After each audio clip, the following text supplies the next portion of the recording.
नमस्कार दर्शकों, ये जो सावन का महीना है ना, वो बड़ा ही लुभावना होता है, मनमोहक होता है। इस महीने में बहुत सारे त्यौहार आते हैं और साथ ही सावन का जो श्रृंगार है ना, वो कविताओं में दिखता है, गीतों में दिखता है, सावन की मेहंदी में दिखता है, सावन की झूलों में दिखता है। तो सावन की इस सुंदर मिठास के साथ आज की सुबह और मैं हूँ आपके साथ, आपकी अपनी होस्ट निहारिका, आज के बिहार बिहान के इस खास अंक को लेकर। तो सबसे पहले बेस्ट वाली गुड मॉर्निंग और स्वागत आप सभी दर्शकों का।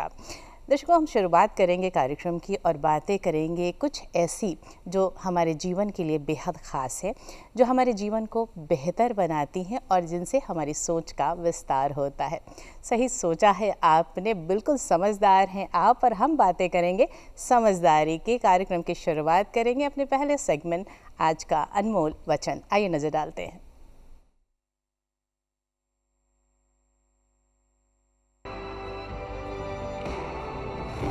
महान सपने देखने वालों के महान सपने हमेशा पूरे होते हैं।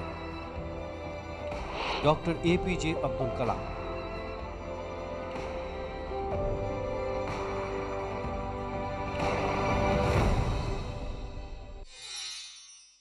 इन जानकारी भरी बातों के साथ अब मैं बातें करूंगी महिलाओं की। पता है, महिलाओं का जब भी हम जिक्र करते हैं ना, तो महिलाओं ने कई दौर देखे हैं। महिलाओं ने वो दौर भी देखा है जब उनके कदम चारदीवारी के घर के चारदीवारी के अंदर हुआ करते थे। महिलाओं ने वो दौर देखा है जब उन्होंने इस घर की चारदीवारी से बाहर कदम रखा। और महिलाओं ने आज का दौर देखा है जब वो आकाश की ऊंचाइयां भी छू रही हैं।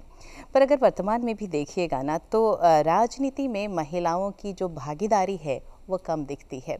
और यहाँ पर अगर मैं बात करूँ महिला आरक्षण अधिनियम 2023 की, तो ये बहुत सारी संभावनाएं लेकर आया है महिलाओं के लिए।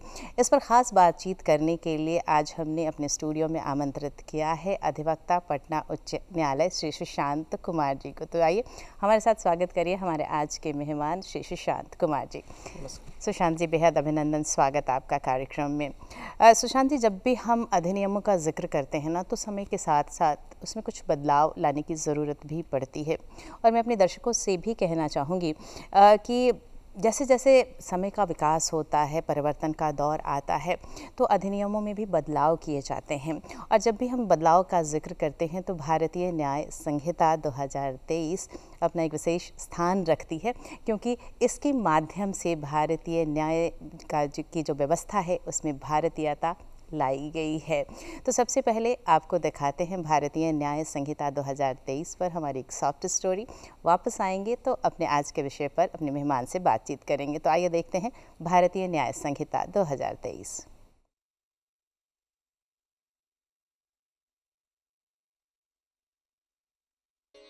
वर्तमान समय में भारतीय दंड संहिता में नवगठित सरकार द्वारा किए जाने वाले बड़े बदलाव चर्चा का विषय बने हुए हैं। भारतीय दंड संहिता IPC भारत की आपराधिक संहिता है, जिसे पहले कानून आयोग के अनुरूप वर्ष 1860 में तैयार किया गया था। दंड प्रक्रिया संहिता भारत में आपराधिक कानून के प्रशासन के लिए प्रक्रियाएं प्रदान करती है। इसे वर्ष 1973 में अधिनियमित किया गया और 1 अप्रैल 1974 को प्रभावी हुआ। भारतीय साक्ष्य अधिनियम, जो मूल रूप से ब्रिटिश शासन के दौरान वर्ष 1872 में इंपीरियल लेजिस्लेटिव काउंसिल द्वारा भारत में पारित किया गया था। ये तो हुई इन कानूनों की जानकारी।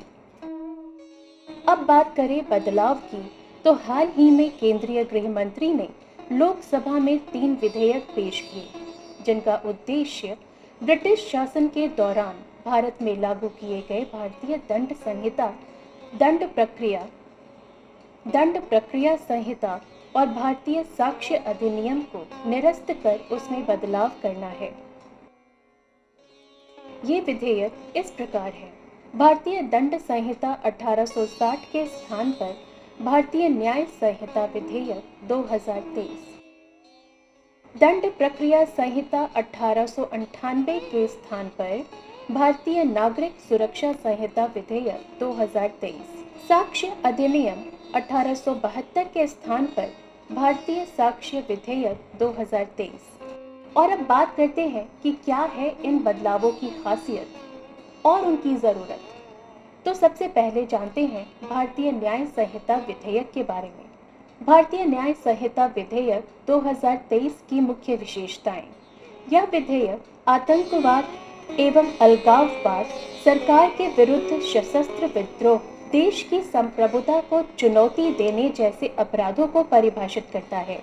विधेयक विशिष्ट अपराधों के लिए सजा के रूप में सामुदायिक सेवा का प्रावधान करता है, जो अपराधियों को सुधारने और जेलों में भीड़ को कम करने में मदद कर सकता है। विधेयक में चार्जशीट दाखिल करने के लिए अधिकतम 180 दिनों की सीमा तय की गई है, जिससे अभियोजन की प्रक्रिया में तेजी आ सकती है और अनिश्चितकालीन देरी को रोका जा सकता है। अब जानते हैं कि भारतीय साक्ष्य विधेयक 2023 की मुख्य विशेषताएं क्या है। यह विधेयक इलेक्ट्रॉनिक साक्ष्य की स्वीकार्यता जैसे प्रामाणिकता और विश्वसनीयता हेतु विशिष्ट मानदंड निर्धारित करता है। यह डीएनए साक्ष्य की स्वीकार्यता के लिए विशेष प्रावधान प्रदान करता है। यह विशेषज्ञ की सलाह को मेडिकल राय, लिखावट, विश्लेषण जैसे साक्ष्यों के रूप में मान्यता देता है। यह आपराधिक न्याय प्रणाली की मूल सिद्धांत, जिसका अर्थ है कि अपराध के आरोपी प्रत्येक व्यक्ति को तब तक निर्दोष माना जाता है जब तक कि उचित संदेह से परे दोषी साबित न हो जाए। और अंत में कुछ बातें भारतीय नागरिक सुरक्षा संहिता विधेयक 2023 की। यह परीक्षणों, अपीलों और गवाही की रिकॉर्डिंग के लिए प्रौद्योगिकी के उपयोग को बढ़ावा देता है। यह विधेयक यौन हिंसा से बचे लोगों के बयान की वीडियो रिकॉर्डिंग को अनिवार्य बनाता है। यह विधेयक पुलिस को शिकायत की स्थिति के बारे में 90 दिनों में सूचित करना अनिवार्य करता है। इस विधेयक के अनुसार पुलिस को 7 वर्ष या उससे अधिक की सजा वाले मामले को वापस लेने से पहले पीड़िता से परामर्श करना अनिवार्य है। यह फरार अपराधियों पर न्यायालय द्वारा उनकी अनुपस्थिति में मुकदमा चलाने और सजा सुनाने की अनुमति देता है। इन बड़े बदलावों के सकारात्मक परिणाम की उम्मीद की जा सकती है।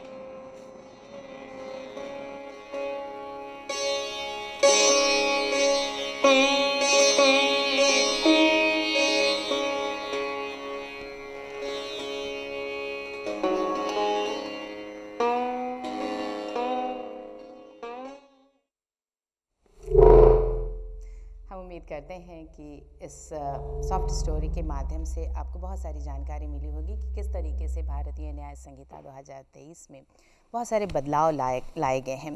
पता है दर्शकों, जब भी इस तरह के बदलाव लाए जाते हैं तो सरकार का उद्देश्य होता है कि जनहित हो और जो ये बातें हैं, जो बदलाव की बातें हैं, वो जनता तक पहुँचे।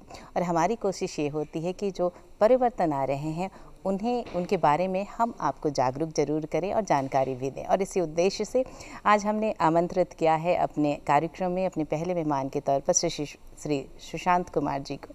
आप अधिवक्ता हैं पटना उच्च न्यायालय में और बातचीत जो हम करेंगे वो करेंगे महिला आरक्षण अधिनियम 2023 के बारे में।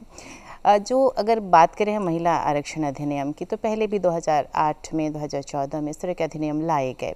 तो क्या बैकग्राउंड रहा सुशांत जी इसका? महिलाओं को राजनीति में भागीदारी देने के लिए सरकार ने समय समय पर परिवर्तन किए हैं, समय समय पर नियम लाए हैं, समय समय पर कानून लाए हैं, लेकिन अगर इनका अवलोकन किया जाए तो पूर्ण रूप से वो सफल नहीं रहे हैं। अब जैसे कि पहला जो महिलाओं की भागीदारी के लिए जो कानून आया था 1996 में आया था। हाँ। फिर 1998 में, इसके बाद 1999 में और एक इसके बाद 2008 में। ये चारों कानून जो है महिलाओं को की राजनीति में भागीदारी के लिए सरकार ने लाए थे, लेकिन इसके पीछे एक निहित ऐसे कारण है जिनकी वजह से ये आरक्षण जो है पूरी तरह से लागू नहीं हो सका।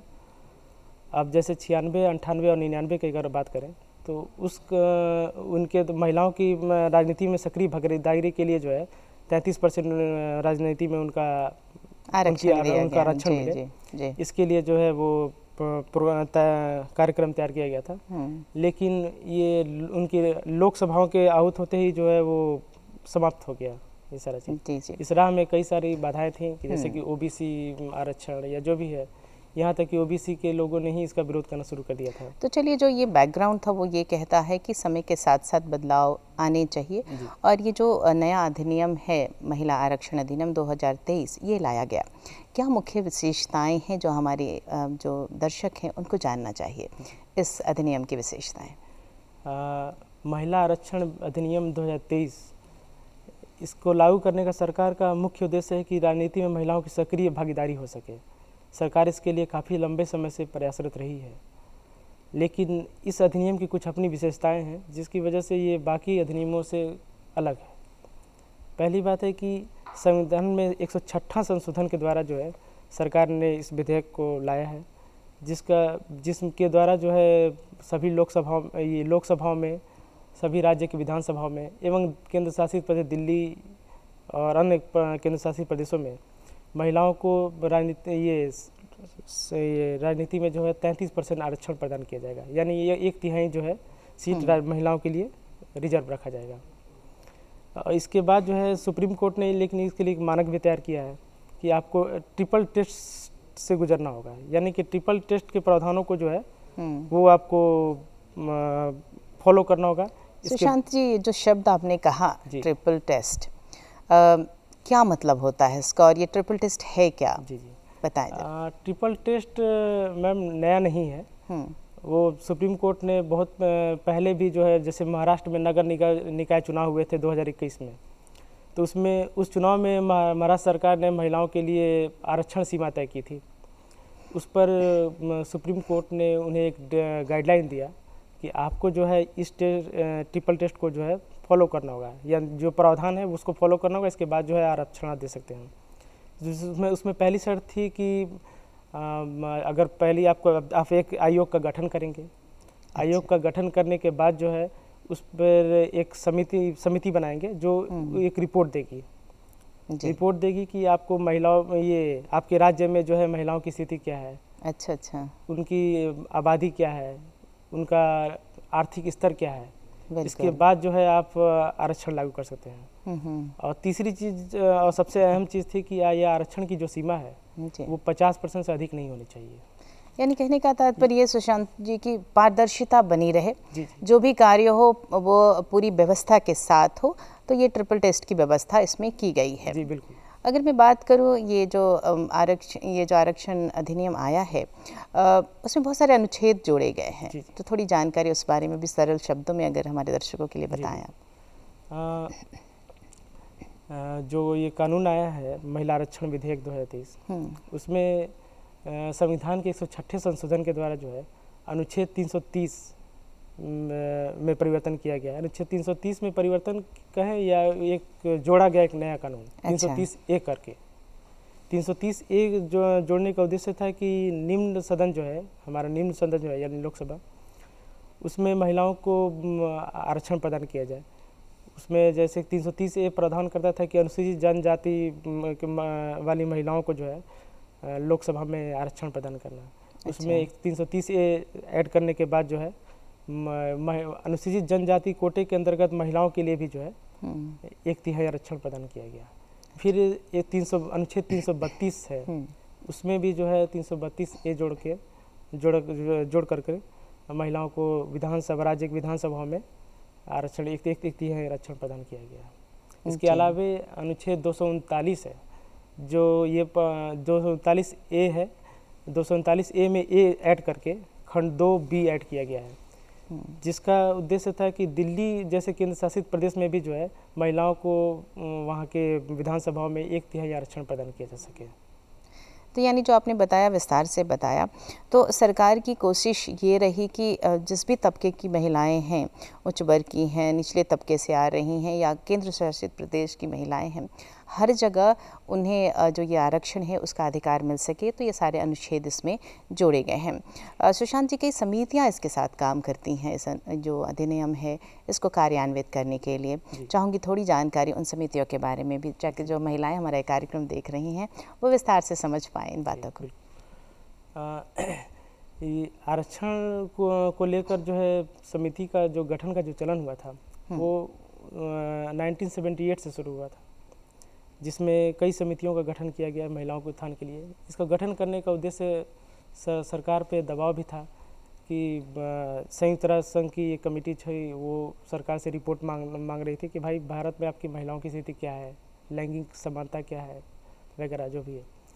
तो इसको देखते हुए सरकार ने एक कमेटी का गठन किया था। उस कमेटी का गठन के बाद जो है एक रिपोर्ट आई थी जिसमें कहा गया था कि भारत में राजनीतिक भागीदारी में महिलाओं की स्थिति जो है काफ़ी बुरी है। इसके बाद जो है सरकार ने कई कदम उठाए कि ताकि महिलाओं को राजनीति में बेहतर स्थान प्रदान किया जा सके, जो वैश्विक जो मानक है उसके अनुरूप किया जा सके। अगर देखा जाए तो बहुत सारे देश हैं जो महिलाओं की भागीदारी को लेकर जो है भारत से आगे हैं। यहाँ तक कि भारत से पिछड़े देश जो हैं वो भी महिलाओं, उन देशों में भी महिलाओं की भागीदारी जो है राजनीतिक में वो भारत से अच्छी है। जैसे पाकिस्तान ले लिया जाए या फिर बांग्लादेश ले लिया जाए, वो भी हमसे आगे है। अच्छा। पाकिस्तान में जहाँ 20% महिलाओं की भागीदारी है, बांग्लादेश में 21% है, जबकि हमारे यहाँ जो है परिवर्तन करने के बाद 17वीं लोकसभा में ये भागीदारी बढ़ के 15% हुई है, जो कि अभी भी बहुत अच्छी नहीं कही जा सकती है। हालांकि आपने पूर्व वर्षों की अगर तुलना किया जाए 2006 की तुलना में जो भी है, या पहली लोकसभा से तुलना किया जाए, तो उसकी तुलना में कहा जा सकता है कि हमने जरूर इसमें तरक्की की है। जी। तो जो आंकड़े बता रहे हैं वो ये बता रहे हैं कि बहुत अच्छी स्थिति नहीं है, लेकिन निरंतर इसमें विकास देखा जा रहा है और महिलाएं धीरे धीरे खुल करके आगे भी आ रही हैं। क्योंकि जब राजनीति में महिलाओं का प्रतिनिधित्व मिलता है तो कई ऐसी बातें भी आती हैं सामने जो महिलाओं के हित में होती है, और जाहिर तौर पर जब महिलाएं अपनी बातें लेकर मुखर होती हैं तो फिर कई अधिनियम बनते हैं, कई नए रास्ते खुलते हैं और क्रमिक विकास भी होता है। तो एक बहुत ही अच्छा अधिनियम है जो महिलाओं के हित के लिए है। तो मैं बात करना आपसे ये चाहूँगी सुशांत जी कि क्या मुख्य फ़ायदे दिखते हैं, इसके क्या लाभ दिखता है?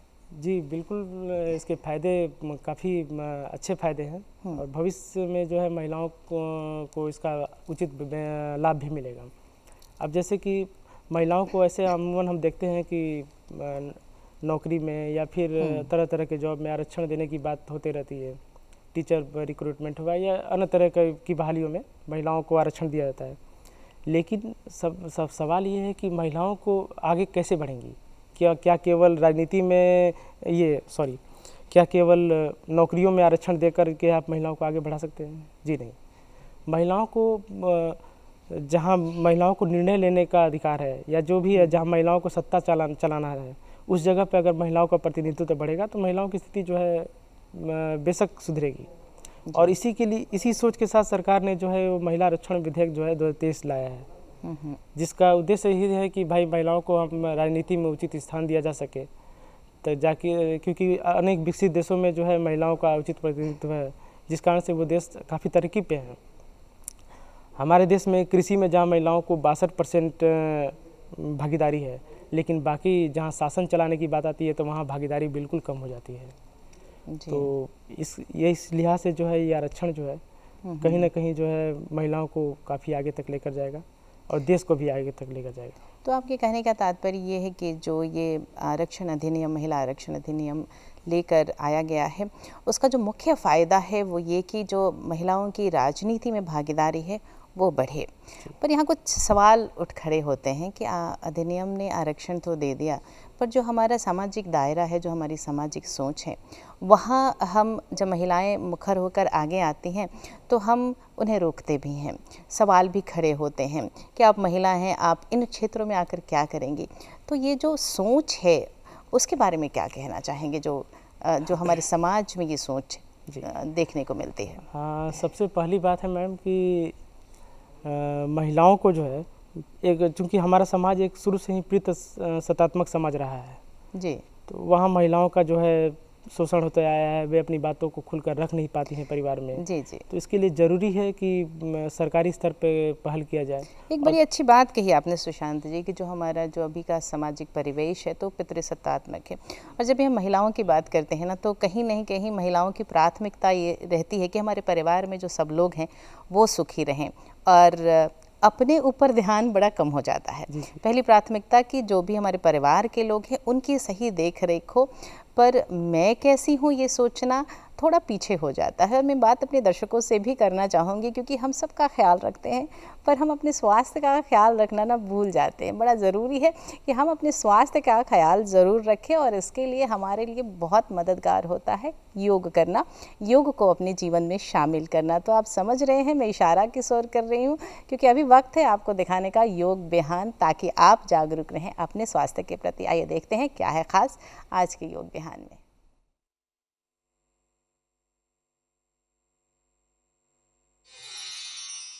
अभी हम लोग प्राणायाम करने जा रहे हैं। शुरुआत करेंगे भस्त्रिका प्राणायाम से।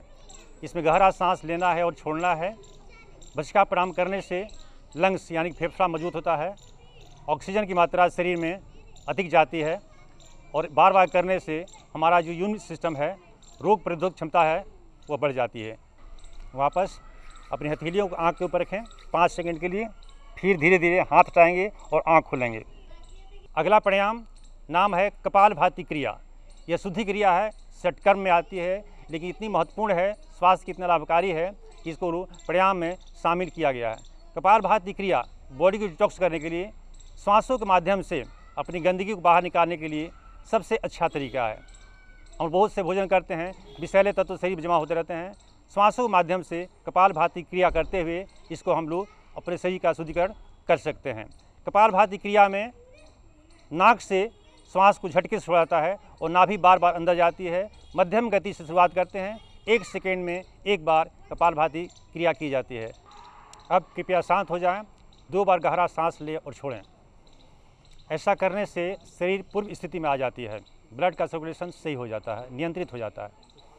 अब धीरे से हथेली आँखों के ऊपर रखें कुछ पल के लिए, फिर अंदर ही आँख खोलें और धीरे धीरे हाथ हटाएं, आँख खोल लें, सूर्य की रोशनी से अपने आँखों को एडजस्ट कर लें। अगला प्राणायाम नाम है अनुलोम विलोम प्राणायाम। इसमें क्या करते हैं, दोनों हाथ पहले घुटने पर रखते हैं, वायु मुद्रा लगाते हैं, बाएं हाथ बाएं घुटने पर, और धीरे धीरे दाहिना हाथ ऊपर उठाते हैं। दाहिने अंगूठे से दाहिना नाक छिद्र बंद करते हुए बाएं स्वर से श्वास लेना होता है। अनुलोम विलोम करने से फ़ायदा ये है कि आपको ऑक्सीजन की मात्रा शरीर में, लंग्स में बहुत अधिक जाती है, और ऐसा करने से मन को शांति मिलती है, निद्रा अच्छी आती है, एंजाइटी दूर होती है, तनाव दूर होता है। और इस प्राणायाम को हम लोग कभी भी कर सकते हैं, खाली पेट भोजन करने के थोड़ा देर बाद ही इसको किया जा सकता है। अब चंद्र नाड़ी से श्वास खाली करते हुए, यानी कि बाएं स्वर से श्वास खाली करते हुए हथेलियां आँखों के ऊपर 10 सेकंड के लिए, फिर धीरे धीरे अंदर ही आँख खोलेंगे और हाथ हटाएंगे।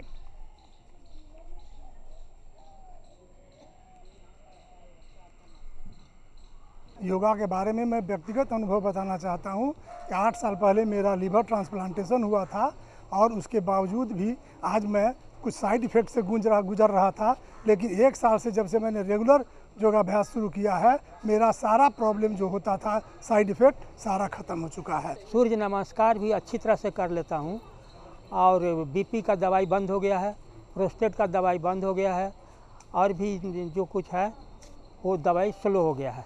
मेरा डायबिटीज़ लेवल 498-500 रहता था, और आज हमारा डायबिटीज़ लेवल 120-30 रहता है। यही हमारा योग करने का मुख्य फ़ायदा है। जब से मैं योगा कर रहा हूँ तब से मैं हर तरह से स्वस्थ हूँ। योगा का अगर मैं कहूँ पर्सनल, मैं अपने लिए कहूँ तो हर 15-20 दिन पे मुझे जुकाम हो जाता था, लेकिन पिछले 1.5 साल से अगर मैं बारिश में भी भीग जाता हूँ, या धूप हो, गर्मी हो, ठंडा हो, कुछ भी हो, सर्दी जुकाम नहीं होता।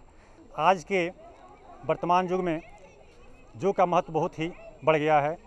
कारण ये है कि आज हम सभी तनाव से गुजर रहे हैं। चारों तरफ प्रदूषण है, वायु प्रदूषण, जल प्रदूषण, ध्वनि प्रदूषण। इससे बचने का एक ही उपाय है, सुबह सुबह योग किया जाए, निरोग रहा जाए। योग से मनुष्य का तन और मन दोनों स्वच्छ होता है।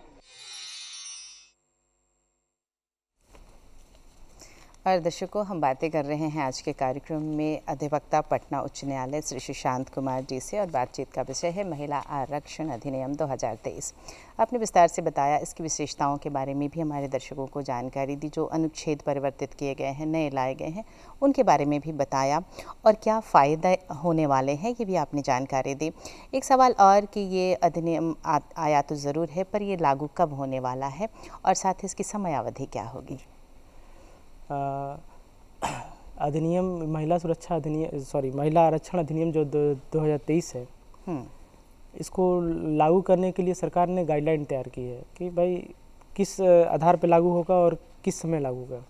तो सरकार ने सबसे पहली चीज़ की है कि भाई जनगणना रिपोर्ट जब प्रकाशित हो जाएगी, जनगणना रिपोर्ट जब प्रकाशित होगी तो उसके बाद जो है एक परिसीमन आयोग उस पर निर्णय देगी कि क्या स्थिति है। उस आधार पर जो है वो आरक्षण का प्रावधान लागू होगा। तो तय समय सीमा जो है वो बताना मुश्किल है कि कब लागू होगा, लेकिन हाँ, उम्मीद किया जा सकता है कि ये विधेयक जो है 2029 तक अगर लागू हो जाए तो महिलाओं को 2029 लोकसभा में उचित भागीदारी मिल जाएगी। बहुत अच्छी बात आपने बताई और इतनी महत्वपूर्ण जानकारी देने के लिए सुशांत जी आपको बहुत बहुत धन्यवाद भी देना चाहेंगे, क्योंकि इस तरह के जब अधिनियम आते हैं और आपने कहा कि अगला जो निर्वाचन होगा उसमें महिलाओं की अच्छी भागीदारी हम जरूर देखेंगे। और इस उम्मीद के साथ आपको धन्यवाद देना चाहूँगी आज वक्त निकालकर हमारे कार्यक्रम में शामिल होने के लिए। सुशांत जी, हार्दिक धन्यवाद आपका। धन्यवाद। हमने बातें की महिला आरक्षण अधिनियम के बारे में और अब मैं बातें करूंगी उसके बारे में जो हम सब के लिए बड़ा प्रिय होता है, हमारे नन्हे मुन्ने बालक।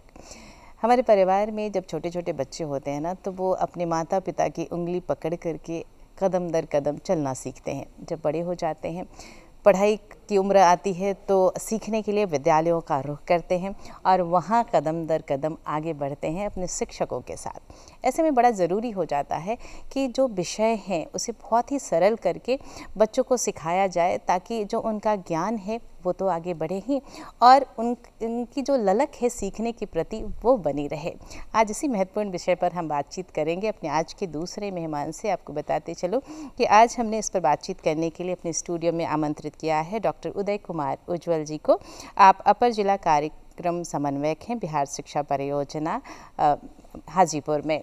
आइए स्वागत करिए हमारे आज के विशेष मेहमान का। नमस्कार डॉक्टर उदय, बहुत बहुत स्वागत आपका कार्यक्रम में। जो ये विषय है बड़ा गंभीर भी है, महत्वपूर्ण भी है, क्योंकि इससे जुड़ा हुआ है हम सभी का भविष्य। अगर मैं बात करूं तो पूरे देश का भविष्य, क्योंकि ये जो बच्चे हैं जब यही हमारे देश के आने वाले नागरिक हैं। अब ऐसे में उदय जी, ये हम सभी जानते हैं कि शिक्षा का जो महत्व है वो हम सभी के लिए बहुत बड़ा है। शिक्षा है तो समाज विकसित है, शिक्षा है तो देश विकसित है।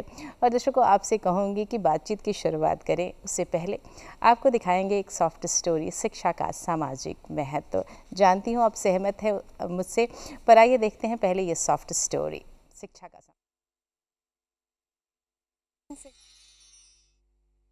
शिक्षा सामाजिक परिवर्तन और विकास का एक माध्यम है जो स्वयं सामाजिक विकास की प्रक्रिया में एक आवश्यक उत्पादन सामग्री का गठन करती है।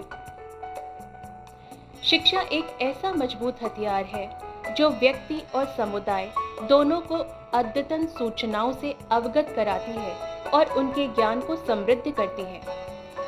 आज दुनिया हर पल बदल रही है और यह बदलाव लोगों के सकारात्मक दृष्टिकोण, सोच और समझ के कारण ही संभव होता है।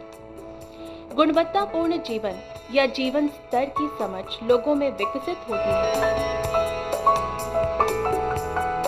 शिक्षा ही हमारे सामाजिक विकास या प्रगति को परिभाषित करती है। शिक्षा हमेशा सामाजिक परिवर्तन से पहले आती है। परिवार सारा पढ़ गया, ए हमारी राष्ट्र का शिक्षा का संभल लड़कियां, ए हमारी राष्ट्र का शिक्षा का संभल लड़कियां। इसके कारण लोगों की ज्ञान, कौशल, विचार, दृष्टिकोण और मौलिक सोच में परिवर्तन आती है। उनके जागरूकता में वृद्धि होती है और इस ज्ञानवान और जागरूक लोगों से ही विकसित और समृद्ध समाज का निर्माण होता है, जो किसी भी देश के विकास के लिए जरूरी है। दूसरी तरफ जो समाज विकसित है, वहाँ के लोग शिक्षा के महत्व को जानते हैं। वहाँ पढ़ाई लिखाई के लिए स्कूल, कॉलेज, तकनीकी संस्थान की समुचित व्यवस्था होती है। वहाँ लड़कों के साथ साथ लड़कियों के शिक्षा पर भी विशेष ध्यान दिया जाता है। कौशल प्रशिक्षण, नई तकनीक की जानकारी के साथ युवाओं के व्यावसायिक प्रशिक्षण पर भी विशेष ध्यान दिया जाता है। शिक्षा के माध्यम से अर्थव्यवस्था में वृद्धि होती है। लोग निर्णय लेने में भाग लेते हैं।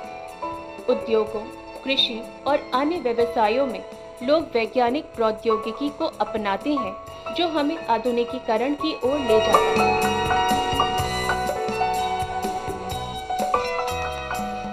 समाज में शिक्षा से महिलाओं का सशक्तिकरण संभव हुआ है। महिलाओं की सोच, समझ, उनके सामाजिक और आर्थिक स्थिति में सुधार हुआ है, जिससे हमारा समाज भी विकसित हो रहा है। अंत में हम कह सकते हैं कि भारत में शिक्षा सामाजिक परिवर्तन के प्रभावशाली साधनों में से एक बन गई है। इसने विकास और परिवर्तन के लिए लोगों के आकांक्षाओं को प्रेरित किया है, जो अंततः उनके बेहतर और जिम्मेदार नागरिक बनने में मददगार साबित होती है।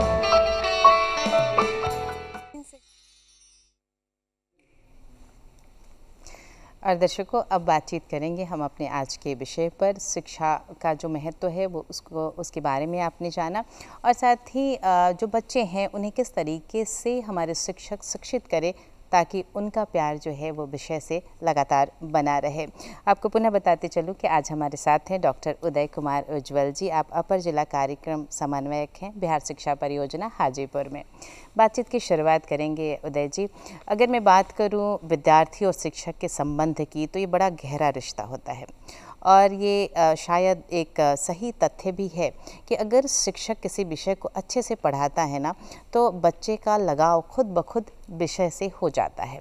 और अगर वो शिक्षा उसे अच्छी नहीं मिली तो फिर एक अलगाव सा बच्चों के मन में हो जाता है।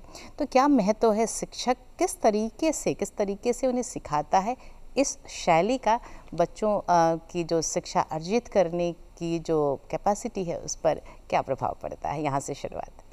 सबसे पहले हम लोग राष्ट्रीय शिक्षा नीति 2020 को देखेंगे। ज़रूर।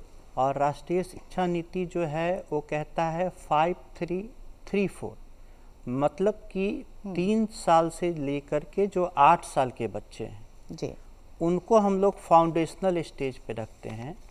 और आज हम लोग फोकस करेंगे जो फाउंडेशनल स्टेज पे बच्चे हैं, यानी 3 साल से लेकर के और 5 साल, यानी 5 + 3 8 साल के बच्चों पे, जो प्री प्राइमरी सेक्शन में, जो आंगनवाड़ी सेंटर में पढ़ते हैं, या जो हम लोग प्री प्राइमरी सेक्शन कहते हैं प्राइवेट विद्यालयों में, और वहाँ से लेकर के कक्षा 3 तक के बच्चे।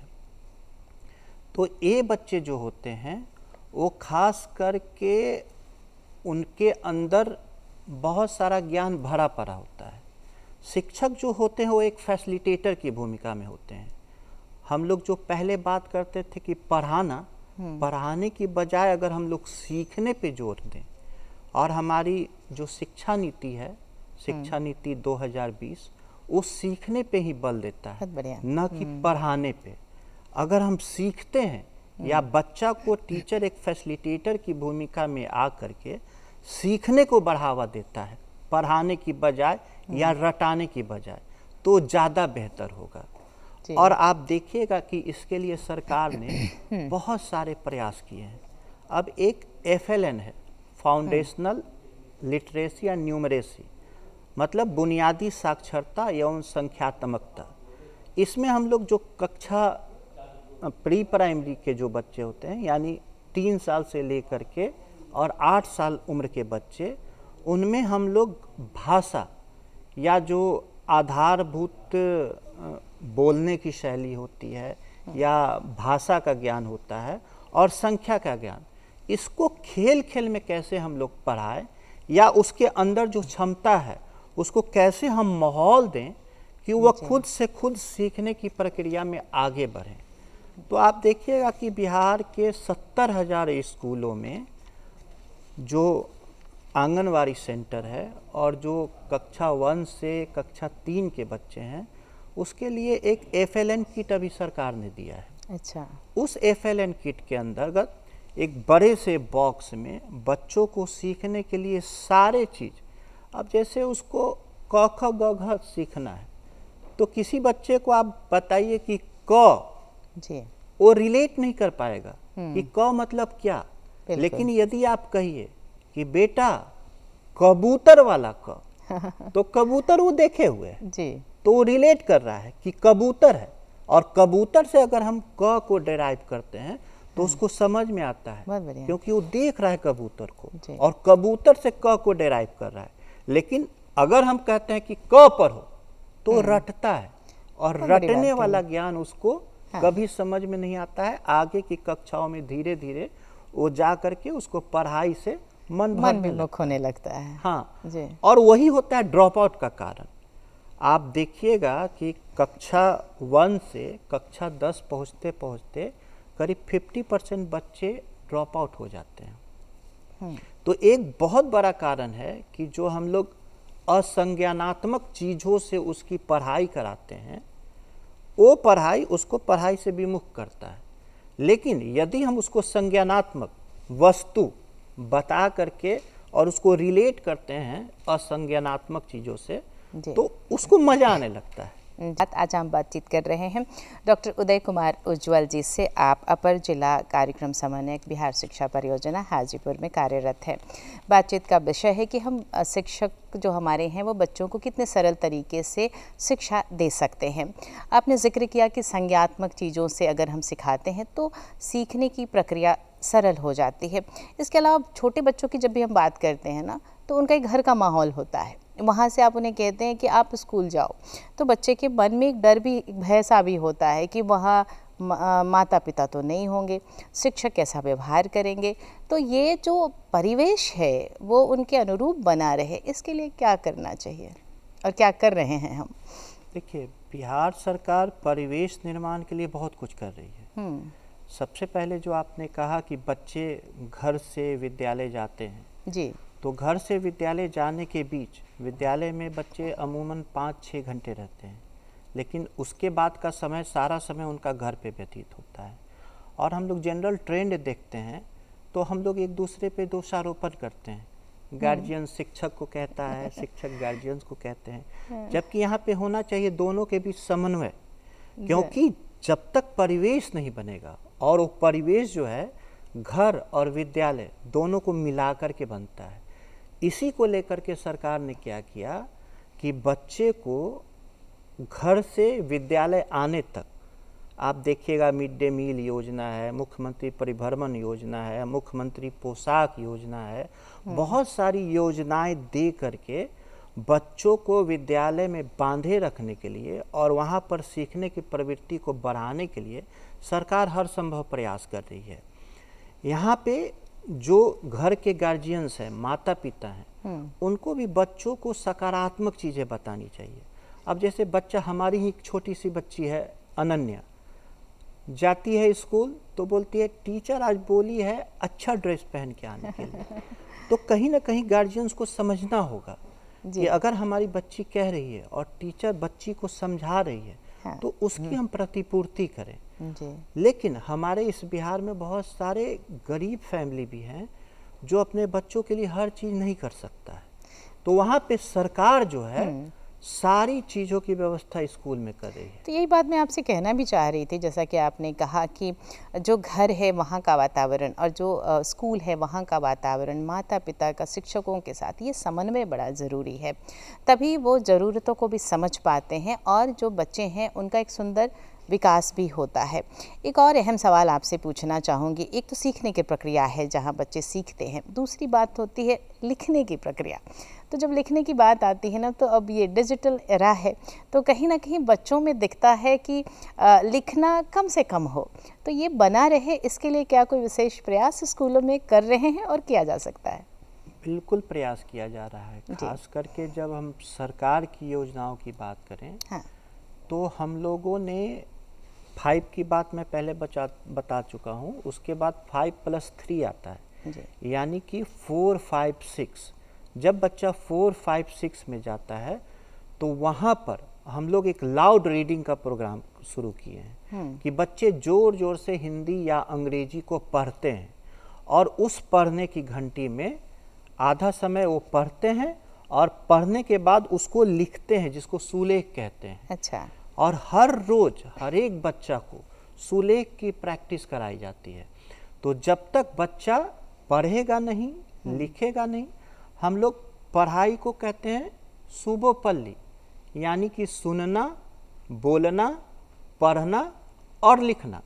ये जब 4 अवयवों का संगम होता है तभी हम पढ़ाई कहते हैं। तो जब तक लिखना नहीं होगा हम पढ़ाई या सीखने की प्रक्रिया को नहीं कह सकते हैं। आज के डेट में आप लाख मोबाइल या कंप्यूटर या लैपटॉप पे आप देख लें या उस पे लेखनी कर लें, लेकिन कहीं ना कहीं आज भी जब आपको परीक्षाओं में लिखने या कहीं भी कुछ भी नाम लिखने की बारी आती है, अगर आपका राइटिंग अच्छा है तो स्वतः आपको अंक ज़्यादा मिलता है। बहुत अच्छे तरीके से उदय जी आपने बताया कि सीखने की प्रक्रिया में इन सारी बातों का अपना महत्व है। आप सुन के भी सीखते हैं, बोल कर भी सीखते हैं, लिख कर सीखते हैं और पढ़ कर सीखते हैं।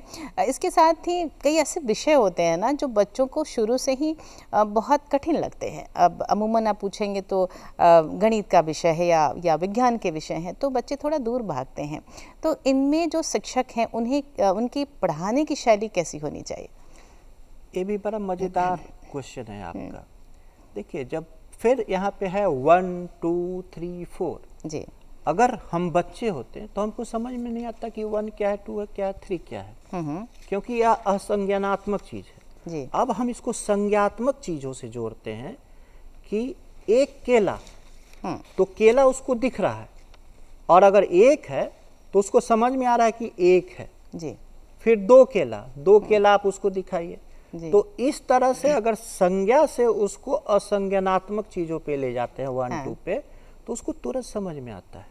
तो जो आपने मूल बात कही उदय जी कि हम उन्हें दिखाकर समझाएं, संज्ञात्मक तरीके से समझाएं, प्रायोगिक तौर पर सिखाएं, परिभ्रमण कराकर सिखाएं, अच्छा वातावरण दें, तभी हम शिक्षण की जो ये प्रक्रिया है उसे सरल से सरलतम बना सकते हैं।